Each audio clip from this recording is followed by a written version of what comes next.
Washington Post columnist and commentator George Will says that Ulysses Grant's memoirs, written as the general was dying in 1885, is the greatest military memoir in the English language. Missouri-born Samuel Clemens published Grant's memoirs in 1886. The English poet Matthew Arnold lodged mild criticism of the grammar of Grant's work.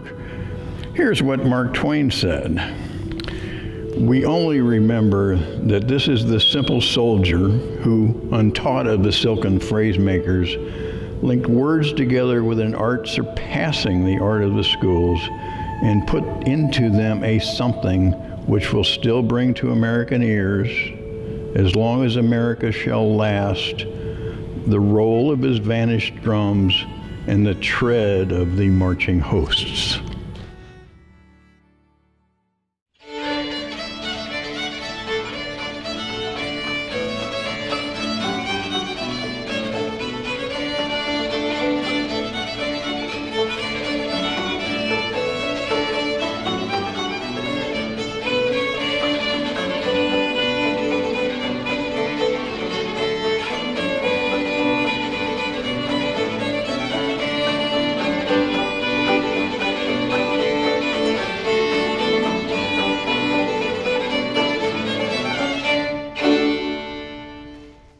My family is American and has been for generations in all its branches, direct and collateral. In his 62nd year, Ulysses Grant became ill. Before he struggled to survive, this is what he recorded in his memoir. From Harrisburg to Philadelphia, there was a railroad, the first I had ever seen, except the one on which I had just crossed the summit of the Allegheny Mountains, and over which canal boats were transported. In traveling by the road from Harrisburg, I thought the perfection of rapid transit had been reached. We traveled at least 18 miles an hour when at full speed, and made the whole distance averaging probably as much as 12 miles an hour. This seemed like annihilating space. I stopped 5 days in Philadelphia and saw about every street in the city, attended the theater, visited Girard College, which was then in course of construction, and got reprimanded from home afterwards for dallying by the way so long. My sojourn in New York was shorter, but long enough to enable me to see the city very well. I reported at West Point on the 30th or 31st of May, and about 2 weeks later passed my examination for admission without difficulty, very much to my surprise. The military life had no charms for me, and I had not the faintest idea of staying in the Army, even if I should be graduated, which I did not expect.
Thomas Harris, who was said to be encamped at the little town of Florida, some 25 miles south of where we then were.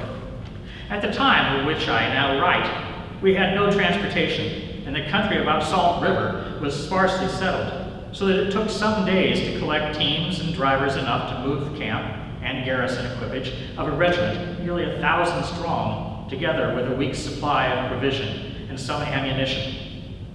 We halted at night on the road and proceeded the next morning at an early hour. Harris had been encamped in a creek bottom for the sake of being near water. The hills on either side of the creek extend to a considerable height, possibly more than 100 feet. As we approached the brow of the hill from which it was expected we could see Harris' camp, and possibly find his men ready formed to meet us, my heart kept getting higher and higher, until it felt to me as though it was in my throat. I would have given anything to have been back in Illinois, but I had not the moral courage to halt and consider what to do. I kept right on. When we reached a point from which the valley below was in full view, I halted. The place where Harris had been encamped a few days before was still there, and the marks of a recent encampment were plainly visible. But the troops were gone. My heart resumed its place. It occurred to me at once that Harris had been as much afraid of me as I had been of him. This was a view of the question I had never taken before, but it was one I never forgot afterwards. From that event to the close of the war, I never experienced trepidation upon confronting an enemy, though I always felt more or less anxiety. I never forgot that he had as much reason to fear my forces as I had his. The lesson was valuable. In a short time after our return to Salt River Bridge, I was ordered with a regiment to the town of Mexico. General Pope was then commanding the district, embracing all of the state of Missouri between the Mississippi and Missouri rivers, with his headquarters in the village of Mexico.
In his memoir, the general wrote, I had been at Jefferson City but a few days when I was directed from department headquarters to fit out an expedition to Lexington, Boonville, and Chillicothe in order to take from the banks in those cities all the funds they had and send them to St. Louis.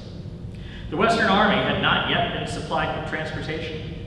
It became necessary, therefore, to press into service teams belonging to sympathizers with the rebellion or to hire those of Union men.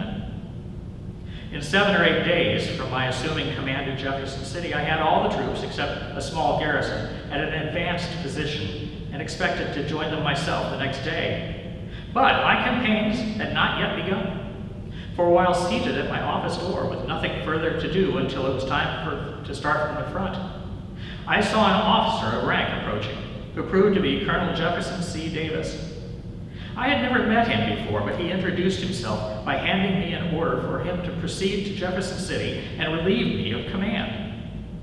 The orders directed that I should report at department headquarters at St. Louis without delay to receive important instructions was about an hour before the only regular train of the day would start.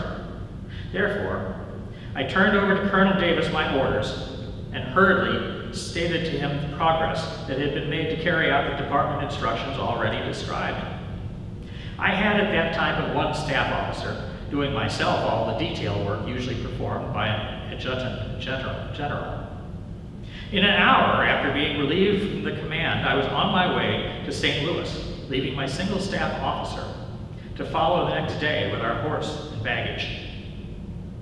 The important special instructions which I received the next day assigned me to the command of the District of Southeast Missouri, embracing all the territory south of St. Louis in Missouri, as well as southern Illinois.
The former president received a devastating diagnosis in October 1884, but still the president wrote on.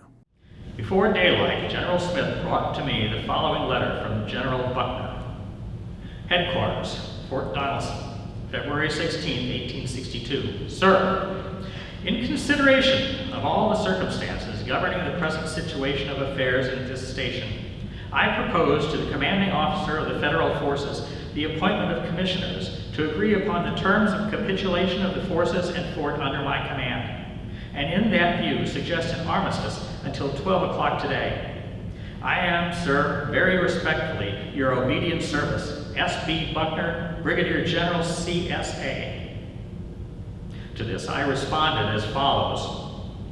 Headquarters, Army in the Field, Camp near Donelson, February 16, 1862. General S.B. Buckner, Confederate Army. Sir, yours of this date proposing armistice and appointment of commissioners to settle terms of capitulation is just received. No terms, except an unconditional and immediate surrender, can be accepted. I propose to move immediately upon your works. I am, sir, very respectfully, your obedient servant, U.S. Grant, Brigadier General.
The general and president had this to say. All secret oath-bound political parties are dangerous to any nation, no matter how pure or how patriotic the motives and principles which first bring them together. No political party can or ought to exist when one of its cornerstones is opposition to freedom of thought and to the right to worship God, according to the dictate of one's own conscience, or according to the creed of any religious denomination whatever.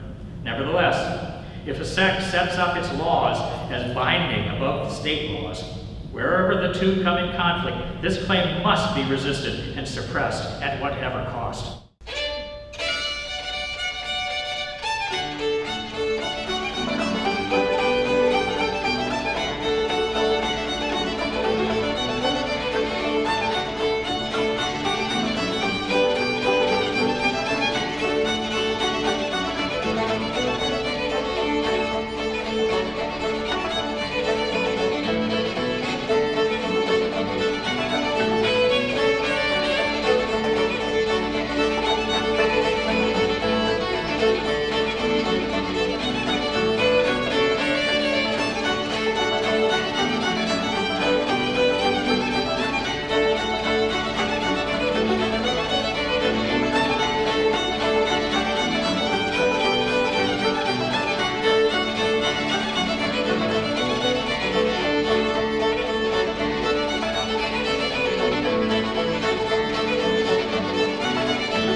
In the spring of 1885, the great commander nearly choked to death, but he rode on.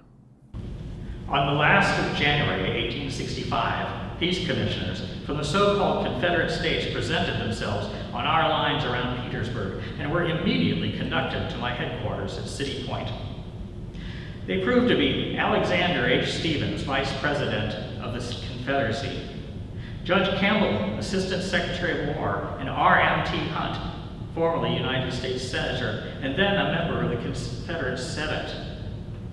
I at once communicated by telegraph with Washington and informed the Secretary of War and the President of the arrival of these commissioners and that their object was to negotiate terms of peace between the United States and, as they termed it, the Confederate government. I was instructed to retain them at City Point until the President or someone whom he would designate should come to meet them. They remained several days as guests on board the boat. I saw them quite frequently, though I have no recollection of having had any conversation whatever with them on the subject of their mission. It was something I had nothing to do with, and I therefore did not wish to express any views on the subject. For my own part, I never had admitted, and never was ready to admit, that they were representatives of a government. There had been too great a waste of blood and treasure to concede anything of the kind. As long as they remained there, however, our relations were pleasant, and I found them all very agreeable gentlemen. I directed the captain to furnish them with the best boat afforded, and to administer to their comfort in every possible way. No guard was placed over them, and no restriction was put upon their movements, nor was there any pledge asked that they would not abuse the privileges extended to them. They were permitted to leave the boat when they felt like it, and did so, coming up on the bank and visiting me at my headquarters.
Ulysses Grant's memory, the end of the Civil War was near, as he wrote this. Lee's army was rapidly crumbling. Many of his soldiers had enlisted from that part of the state where we now were, and were continually dropping out of the ranks and going to their homes. Although Sheridan had been marching all day, his troops moved with alacrity and without any straggling. They began to see the end of what they had been fighting 4 years for. Nothing seemed to fatigue them. They were ready to move without rations and travel without rest until the end. Straggling had entirely ceased, and every man was now a rival for the front. The infantry marched about as rapidly as the cavalry could. Sheridan sent Custer with his division to move south of Appomattox Station.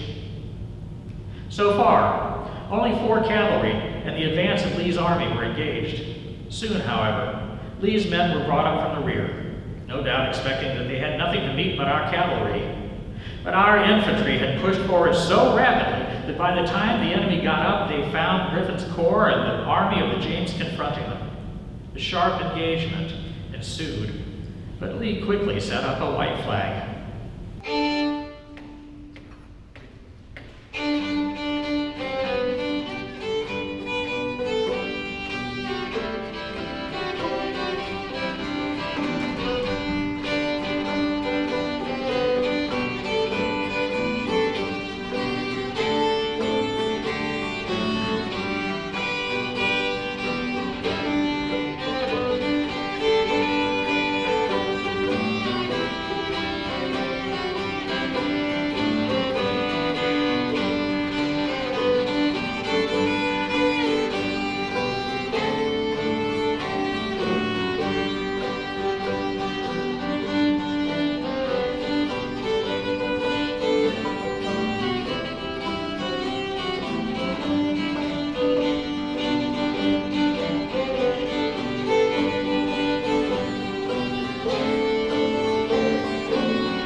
At the beginning of July 1885, the general was removed to upstate New York to live out his days. As he wrote, The arts of peace were carried on in the North. Towns and cities grew during the war. Inventions were made in all kinds of machinery to increase the products of a day's labor in the shop and in the field. In the South, no opposition was allowed to the government which had been set up and which would have become real and respected if the rebellion had been successful. In the North, the country, the towns, and the cities presented about the same appearance they do in time of peace. The furnace was in blast, shops were filled with workmen, the fields were cultivated not only to supply the population of the North and the troops invading the South, but to ship abroad to pay a part of the expense of war. In the North, the press was free up to the point of open treason. The citizens could entertain his views and express them. As I have said, the whole South was a military camp. Colored people, 4 million in number, were submissive and worked in the field and took care of families, while the able-bodied white men were at the front fighting for a cause destined to defeat. The cause was popular and was enthusiastically supported by the young men. The conscription took all of them. Before the war was over, further conscriptions took those between 14 and 18 years of age as junior reserves, and those between 45 and 60 as senior reserves. It would have been an offense directly after the war, and perhaps it would be now, to ask any able-bodied man in the South who was between the ages of 14 and 60 at the time of the war, whether he had been in the Confederate Army. He would assert that he had, or account for his absence from the ranks. Under such circumstances, it is hard to conceive how the North showed such a superiority of force in every battle fought.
As our 18th president lay dying at Mount McGregor, here is what the president wrote. Man proposes and God disposes. There are but a few important events in the affairs of men brought about by their own choice.